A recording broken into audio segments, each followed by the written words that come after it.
গরম বাতাসের আযাব আসে। এই গরম বাতাসের আযাবটা এখন আসে নাই। আমি শেষ জামানার হাদিসগুলো টুকটাক গবেষণা করে মনে হচ্ছে অচিরেই গরম বাতাসের একটা আযাব আসবে বিশ্বের দিকে, এবং নাসাও এটা নিয়ে গবেষণা করছে অলরেডি। সূর্যের মধ্যে অনেক রকম বিক্রিয়া হচ্ছে, তেজস্ক্রিয় বিক্রিয়া হচ্ছে ইত্যাদি, হিলিয়াম গ্যাসের অনেক বিস্ফোরণ হচ্ছে। এগুলোর ওয়েভ বা ফ্লোটা আস্তে আস্তে পৃথিবীর দিকে ধেয়ে আসবে। নবীজি বলেছেন ফালিয়ারজাকিবু ইনদা যালিকা রিহান হামরা। এই রিহান হামরা কথাটা এই হাদিসের মধ্যে আছে। তিরমিজি 2211 নম্বর হাদিসে এটা আছে। গরম বাতাস ধেয়ে আসবে পৃথিবীর দিকে, গরম বাতাসের আযাব। গরম বাতাসের আযাব আসবে, ওয়াজালজালা এবং ভূমিকম্প। অন্য হাদিসে আসছে সানাওয়াতুজ জালাজিল, ভূমিকম্পের বছরগুলো। আর আসছে মুতারুন শাদীদ, বড় মহামারী। আর খসফুন মানে যে জমিন ধসে যাওয়া, মাসখান মানে চেহারা আকৃতি বিকৃত হয়ে যাবে। আর কযফান কযফান মানে পাথরের বৃষ্টি বর্ষিত হবে। এই আযাবগুলো কখন আসে? এই পাপগুলোতে মানুষ যখন লিপ্ত হয়। আর আমাকে বলেন দেখি, এই পাপগুলোতে আমরা কম বেশি লিপ্ত আছে কি নাই? আর বড় বড় বস্তুবাদী শহরগুলোতে এই পাপগুলো বেশি না? এখানে মানুষ ওই হাদিসের উপর আমল করছে। এখন কোন হাদিস? নবী সাল্লাল্লাহু আলাইহি ওয়াসাল্লামের ইন্তেকালের ৮০ থেকে ৮৫ দিন আগে একটা হাদিস তিনি বলে গেছেন, একদম শেষের দিকে, জীবনের শেষের দিকে। ওই হাদিসটাকে বলে হাদিসে জিবরিল। কি বলে? নবীজিকে জিবরাইল আলাইহিস সালাম মানুষের রূপ ধরে এসে জিজ্ঞাসা করেছিলেন যে কিয়ামত কবে হবে। নবীজিকে জিবরাইল আলাইহিস সালাম মানুষের রূপ ধরে সবার সামনে জনসমক্ষে এসে জিজ্ঞাসা করেছেন কিয়ামত কবে হবে। নবীজি বলছেন মাত্র দুটো আলামত বলেছেন। কয়টা ভাই? দুইটা। একটা হচ্ছে আনতালিদাল আমাতু রাব্বাতুহা, দেখবে যখন দাসী মনিবকে জন্ম দিচ্ছে। দাসী মনিবকে জন্ম দিচ্ছে মানে কি? সমাজের ন্যায় অন্যায়, হক বাতিল, হালাল হারাম, এই যে মানদণ্ড সব উল্টে যাবে। হালাল হবে হারাম, হারাম হবে হালাল, ন্যায় হবে অন্যায়, অন্যায় হবে ন্যায়, হক হবে বাতিল, বাতিল হবে হক, জায়েজ নাজায়েজ, নাজায়েজ জায়েজ। হ্যাঁ, মানুষ এই মানদণ্ড চেঞ্জ করে না এখন। বুঝতে পারছেন না মনে হয়? এখন সমাজে সত্য মিথ্যা, ন্যায় অন্যায়ের মানদণ্ড কি কোরআন সুন্নাহ এখনো টিকে আছে? এখন মানুষ নিজে যেটা ন্যায় মনে করে সেটাই ন্যায়, নিজে যেটাকে অন্যায় মনে করে সেটা অন্যায়, নিজে যেটাকে ভালো মনে করে সেটা ভালো, নিজে যেটাকে খারাপ মনে করে সেটা খারাপ। আল্লাহ যেটাকে হালাল করে দিয়েছেন মানুষ হারাম করে নিচ্ছে, আল্লাহ হারাম করে দিয়েছেন মানুষকে হালাল করে নিচ্ছে। হচ্ছে কি না এগুলো? তো এই যুগ চলে আসে নাই যে দাসী মনিবকে জন্ম দিচ্ছে না? মানে মানদণ্ড উল্টে গেছে। আমার কথা কি বুঝতে পারেন? মানদণ্ড উল্টে গেছে। জিনিস ভালো মন্দের, ন্যায় অন্যায়, হক বাতিলের মানদণ্ড উল্টে গেছে। বলেন তো সত্য মিথ্যার মানদণ্ড কি? আমার বুদ্ধি না আল্লাহর ওহী? কোনটা? সত্য মিথ্যা, ন্যায় অন্যায়, হক বাতিলের চূড়ান্ত মানদণ্ড কি? আমার বুদ্ধি নাকি আল্লাহ পাকের কোরআন সুন্নাহ? কোনটা? কিন্তু সমাজে কি সেটাই বাস্তবায়িত আছে 100%? 50%ও কি আছে? তো এই সমস্যাটা কি চলছে কিনা? তার মানে কি আমাদের এই বড় আলামতটা আমরা দেখছি কিনা? দেখছি। গেল দুই নাম্বারটা। নবী বলছেন আনতারাল হুফাতাল উরাতাল আলাতা রিয়া আশ-শাই ইয়াতাতাওয়ালুনা ফিল বুনিয়ান। নবীজি বলছেন যখন দেখা যাবে সমাজের সবচেয়ে দরিদ্র শ্রেণীর মানুষ, স্যান্ডেল কেনার টাকা ছিল না, কাপড় পরার টাকা ছিল না, এই শ্রেণীর মানুষ, রাখাল মানে গরু ছাগল চড়াতো, এই শ্রেণীর মানুষ উঁচু উঁচু অট্টালিকা নির্মাণের প্রতিযোগিতা করবে।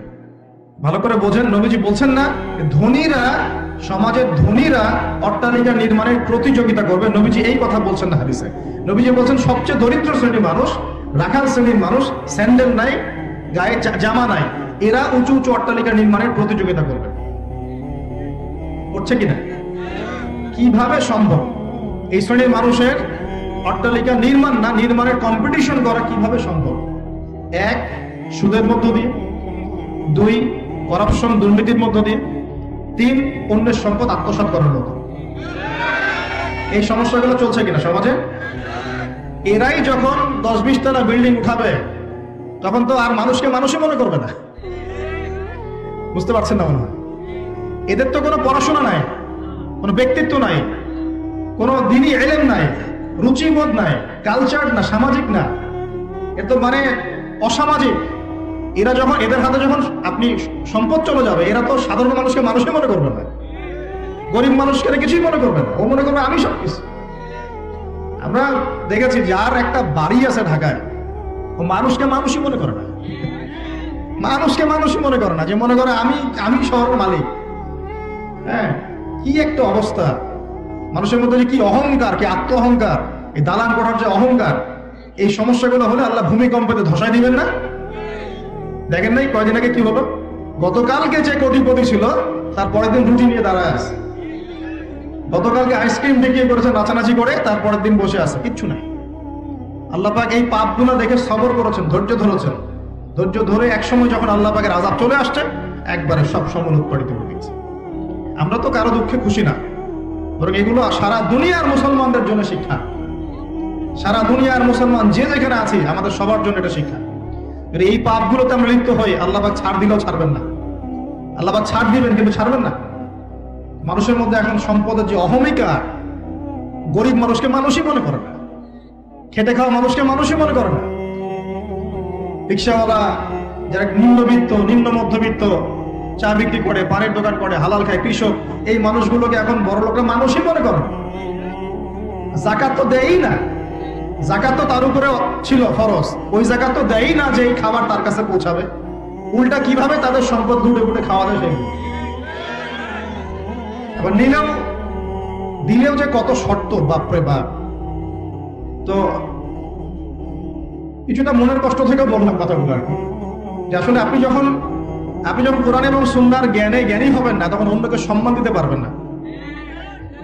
আমরা বড় বড় স্লোগান দিই যে অমুক অমুকের সেবক, অমুক অমুকের সেবক। আসলে সেবা সত্যিকার অর্থে করছি? আল্লাহ পাক তার রাসূলের মাধ্যমে জানিয়েছেন, এই হাদিসটা একটু শোনেন তারপর সামনে যাই। আল্লাহ পাক তার রাসূলের মাধ্যমে আমাদেরকে জানিয়েছেন, শোনো, আলা কুল্লুকুম রাঈন, তোমাদের প্রত্যেকে হচ্ছে দায়িত্বশীল। তোমাদের প্রত্যেকেই দায়িত্বশীল। কেউ পরিবারের দায়িত্বশীল, কেউ ব্যবসা প্রতিষ্ঠানের দায়িত্বশীল, কেউ তোমার চাকরির প্রতিষ্ঠানের দায়িত্বশীল, কেউ সামাজিক দায়িত্বে আছো, কেউ প্রশাসনে, কেউ পররাষ্ট্র ইত্যাদি। তোমাদের প্রত্যেকেই দায়িত্বশীল। কুল্লুকুম রাঈন ওয়া কুল্লুকুম মাসউলুন আন রাইয়াতি, এবং তোমাদের প্রত্যেককে যার যার দায়িত্ব সম্পর্কে আল্লাহ কিয়ামতের মাঠে জিজ্ঞাসা করবে। আমরা কি উত্তর দেওয়ার জন্য প্রস্তুত আছি ভাই? সবার আগে আমি দেখি আমি আমার উপর দায়িত্বশীল না? মনে করেন আমি বা আমাদের মতো যারা আছেন, যারা দায়ী ইলাল্লাহ, আলেম ওলামা, যারা উম্মার জন্য ভালো চিন্তা করেন, জনগণকে পথ দেখানোর চেষ্টা করেন, তাদের উপর সবচেয়ে বড় আমানত হচ্ছে কোরআন এবং হাদিস। তাদের উপর সবচেয়ে বড় আমানতটা কি? কোরআন এবং সুন্নাহ। এই জ্ঞানটাকে সত্যটাকে স্পষ্ট করে দেওয়া, এটার আলোকে সত্য মিথ্যাকে স্পষ্ট করে দেয়া। কতজন মানুষ এই কাজটা করতেছে? কেউ হিকমার দোহাই পেলে সত্য মিথ্যা স্পষ্ট করে না, কেউ চাকরি চলে যাবে এই ভয়ে সত্য কথা বলে না, কেউ আমার এই হবে সেই হবে কত কিছু চিন্তা করে সত্যের সাথে মিথ্যা তালগোল পাকায় সময় পার করতেছে। ওয়াজ মাহফিল বাংলাদেশের দিন প্রচারের একটা অন্যতম প্ল্যাটফর্ম। এই সারা দেশে মনে হয় প্রতিদিন 100-200 মাহফিল হয় কি না? কিন্তু আপনি দেখবেন প্রচুর মাহফিল অহেতুক গাল গল্প কেচ্ছা কাহিনী টাইম নষ্ট করে।